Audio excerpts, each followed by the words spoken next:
He's going to share a little bit about what we do and where we're going. Really excited to introduce the president of the association, Reno Aldergate. Watch the mic go up real high.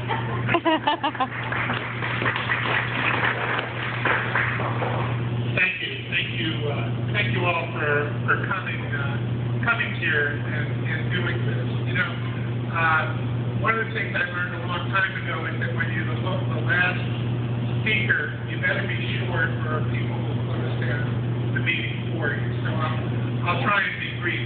Can you guys hear me out there? Yeah? Okay, good.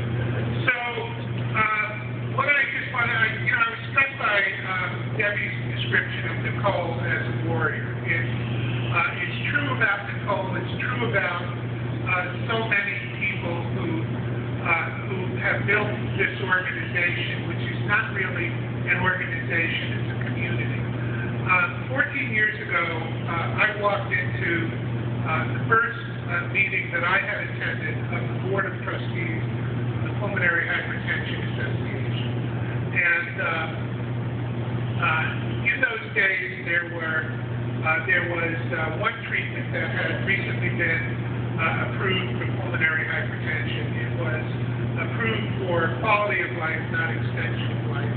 The studies only came a little bit later to show that it was indeed that God extended his life. But the people around that table didn't know that. And so throughout the day, people said, I don't know if this decision will help me, but it will help the next generation of patients. Extraordinary statements from extraordinary warriors. Individuals who decided that they were going to fight back to make change. All change comes from people who will that change. You were that among those people by being here today. Today there were 3 events happening. An extraordinary thing to think back on when I think what this organization was, what this community was a decade ago. There is another event, a walk that is taking place on Long Island. I just heard that they have over 300 people there, and another walk taking place in Atlanta, Georgia. All in one day. Because people make choices, and they make choices for reasons. As Nicole said, because it affects lives. It affects their own lives and affects the lives of others. Last week, we opened our 5th CHA's 5th research program.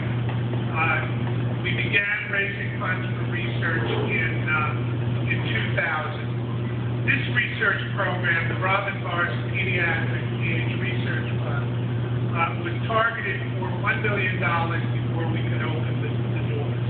That was achieved 2 weeks ago at an event in Newburgh, Oregon. It's an extraordinary thing when you think about there has never been a fund for pediatric pulmonary hypertension research. This is the first. Does it make a difference? Will other people come and help to grow that fund? You bet. Betty Lou Wojciechowski, who has 2 children with pulmonary hypertension, has done an event in California. Betty Lou has dedicated funding from that event to create an additional grant for pediatric research. We are seeing that when things happen, more things happen. And they happen, again, because individuals choose to make them happen. We invite you to participate in any of the programs that we have. There's a lot of them, folks, and you'll find them on the website. I'm not going to run through them, but there is progress happening every day. In a community, we are not a community like diabetes with 24 million people. We are a community with 20 to 30,000 people. It takes each individual to making a decision to make change.